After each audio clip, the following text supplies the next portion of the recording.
Di ba ano yung tuhod mo? Hindi kasi sobrang laki ng ginawa nila ng pangit. Pero ang ganda na shower, no?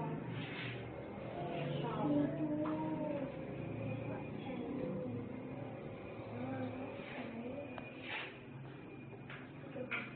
Ang ganda nga. Hindi pa pala yung naka-answer ng mga ganito-ganito, no? Di pa. Sabi ko nga sa kanya, Loy, mag-ano kang ano talaga ng bahay. Dahil ano, Para bakasyonan. bakasyon, di kaya, syempre, mga pamangkin niya, pwedeng Maano ba tirahan. bahay doon? Saglit balikan ko dito sa taas. Second floor.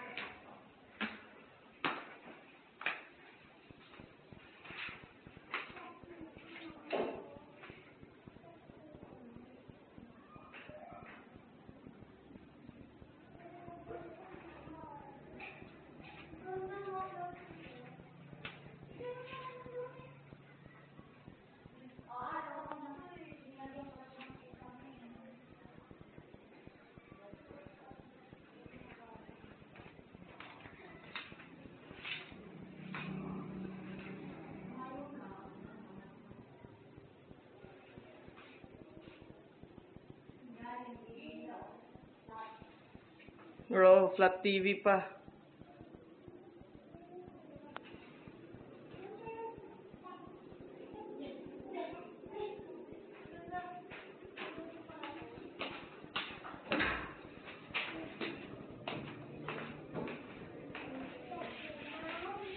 Tingin lang ako kuya.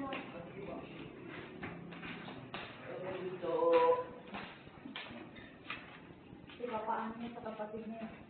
Padala ko sa Amerika para makita.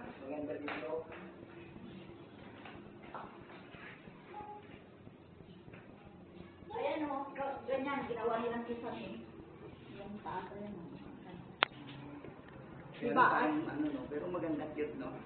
Oo. Bumaba siya kasi yung dati na parang ganon, yung parang ano, pinalitan nila. May tumingin na rin kanina dito. Nagustuhan rin kuya? Gusto rin. So, binibinta din kaya ito. Ayaw ko magkano mga jacket. Ay, mataas dito. Kasi may gamit na yan eh. May mga gamit na sa loob. Baga, So, pagpasok mo, mayroon ng mga gamit. oo. Siling din.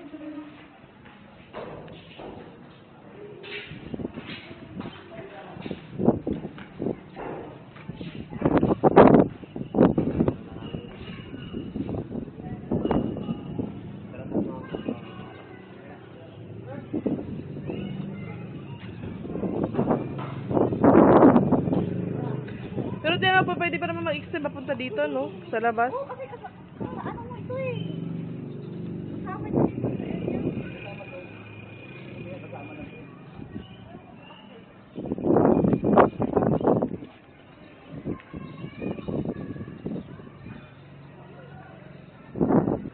Yan, finish na yan.